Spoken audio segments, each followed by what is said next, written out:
طہارت کہتے ہیں پاکیزگی اور صفائی کو۔ اب نجاست کیا ہے؟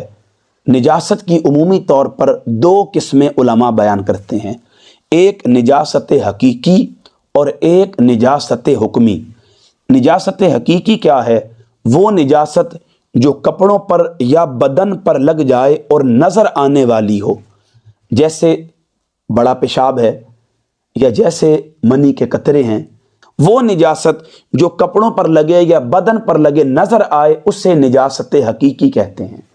اور دوسری نجاست حکمی ہے، جیسے ہوا کا خارج ہو جانا۔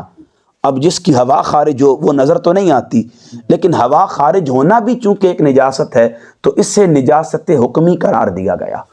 اب ان دو نجاستوں میں ایک نجاست حقیقی ہوئی اور ایک نجاست حکمی۔ نجاست حقیقی سے مراد وہ نجاست جو نظر آ جائے، اور نجاست حکمی سے مراد جو نظر نہیں آتی۔ اب نجاست حقیقی کی بھی دو قسمیں ہیں اور نجاست حکمی کی بھی دو قسمیں ہیں۔ نجاست حقیقی کی دو قسمیں کیا ہیں؟ ایک نجاست غلیظہ اور ایک نجاست خفیفہ۔ نجاست غلیظہ کیا ہے؟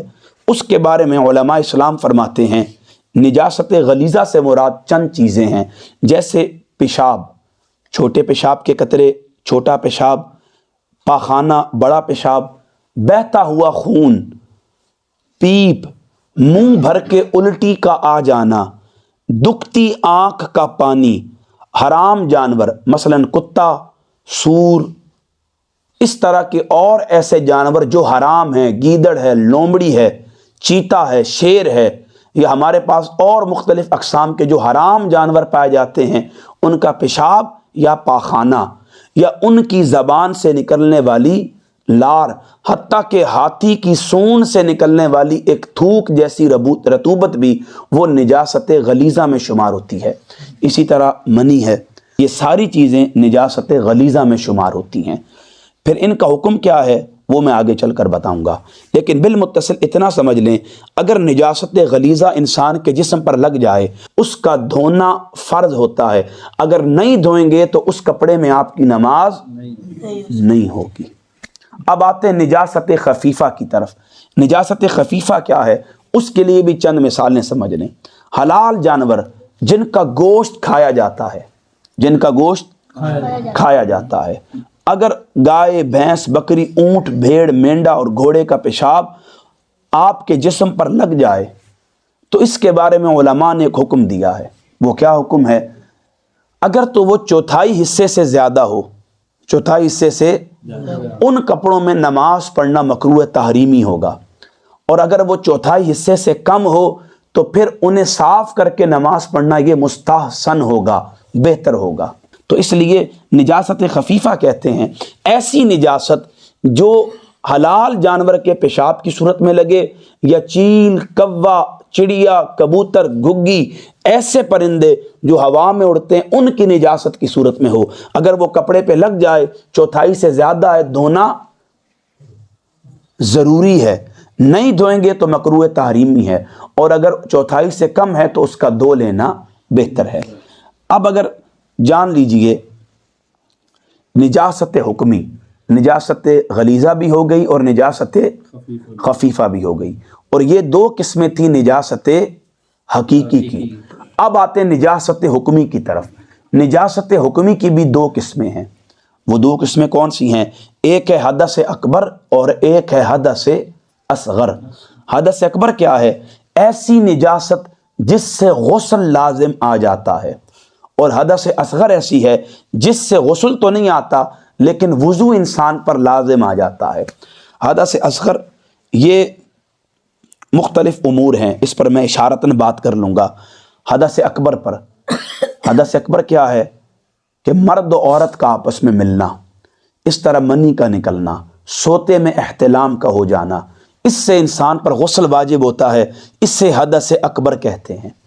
اور حدث اصغر کیا ہے؟ جیسے ہوا کا نکل جانا، پیشاب کا آ جانا، پیشاب کے قطروں کا نکل جانا، جسم سے خون نکل جائے، منہ بھر کے الٹی آ جائے، کان سے یا جسم کے کسی حصے سے پیپ نکل آئے، آنکھ سے درد کی صورت میں آنسو بہہ جائیں، ان امور سے وضو ٹوٹ جاتا ہے اور اس سے حدث اصغر کہتے ہیں۔ اب ان چاروں باتوں کو سمجھنے کے بعد یہاں ایک لمحے کے لیے رک کر بنیادی طور پر کچھ احکامات کو سمجھ لیں تاکہ آپ کو شرعی حکم کو سمجھنا آسان ہو۔ کچھ چیزیں فرض ہوتی ہیں جن کو چھوڑنا حرام ہوتا ہے، کچھ چیزیں واجب ہوتی ہیں، کچھ چیزیں مستحب ہوتی ہیں، کچھ چیزیں سنت ہوتی ہیں، کچھ چیزیں مکروہ ہوتی ہیں، کچھ چیزیں مباح ہوتی ہیں۔ فرض کیا ہے؟ جو دلیل قطعی یعنی ایسی دلیل سے ثابت ہو جس میں کوئی شک نہ ہو، جیسے اللہ کی آیات ہیں، قرآن کی آیات، یہ ساری کی ساری دلیلیں قطعی ہیں۔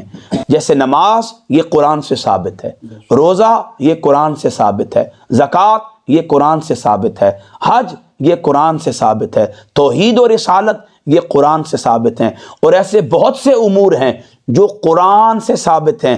اگر کوئی ان میں لمحہ بھر بھی نرمی کرے گا وہ اسی لمحے ایمان سے خارج ہو جائے گا۔ اس کے بعد آتا ہے واجب۔ واجب کیا ہوتا ہے؟ واجب کے بارے کہا جاتا ہے جو دلیل شرعی ظنی سے ثابت ہو، اس کے ترک کرنے یا سہون رہ جانے سے عبادت ہو جاتی ہے مگر ناقص ہوتی ہے۔ اس کا ترک کرنا گناہ اور سجدہ سہو کا کرنا ضروری ہوتا ہے۔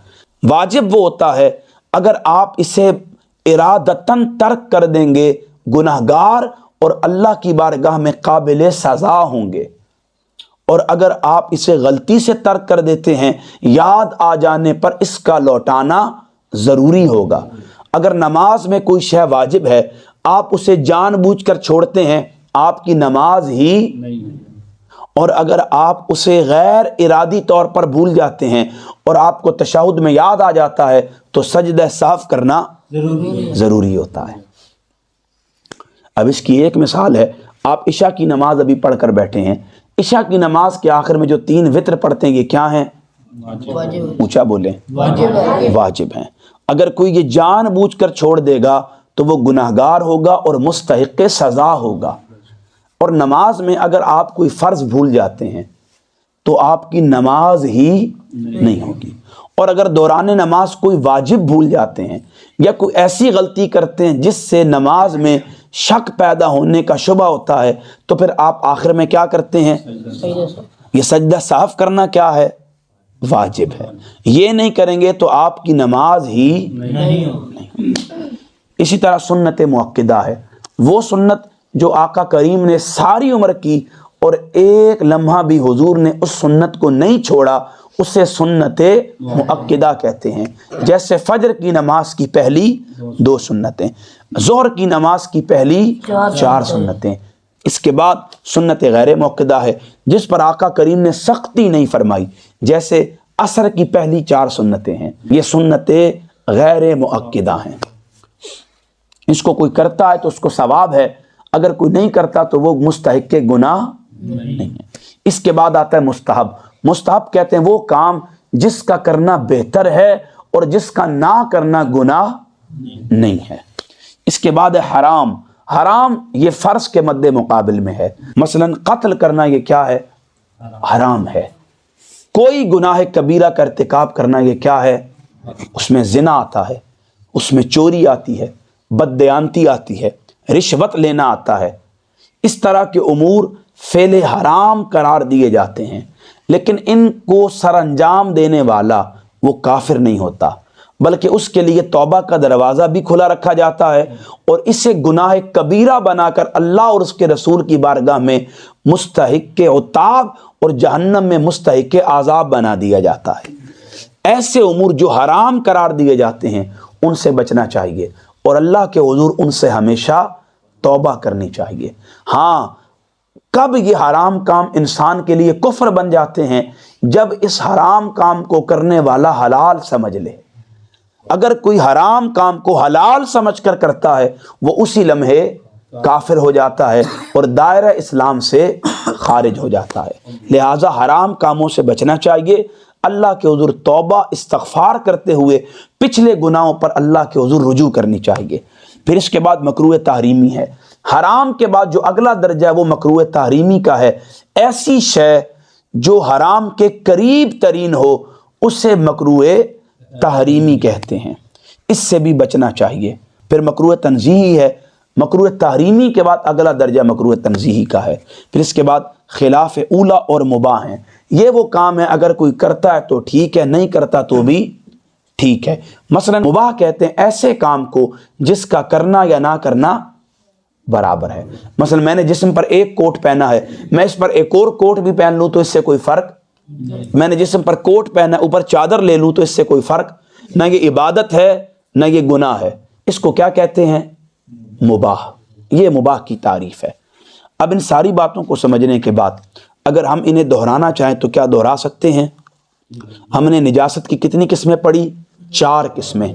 سب سے پہلے بنیادی طور پر 2 قسمیں پڑھی، ایک نجاست حقیقی اور ایک نجاست حکمی۔ پھر نجاست حقیقی کی آگے 2 قسمیں پڑھی، ایک نجاست غلیظہ اور ایک نجاست خفیفہ۔ پھر نجاست حکمی کی آگے 2 قسمیں پڑھی، ایک حدث اکبر اور ایک حدث اصغر۔ نجاست حقیقی کی جو 2 قسمیں ہیں ان میں پہلی قسم ہے نجاست غلیظہ، ایسی نجاست جس کا صاف کرنا ضروری ہے، اگر صاف نہیں کریں گے تو ان کپڑوں میں نماز جسم پر لگی ہے تو طہارت قبول نہیں ہوگی۔ اور نجاست خفیفہ، ایسی طہارت اگر وہ 1/4 سے کم ہو تو اس کا پاک کرنا بہتر ہے، 1/4 سے زیادہ ہو تو پاک کرنا ضروری ہے۔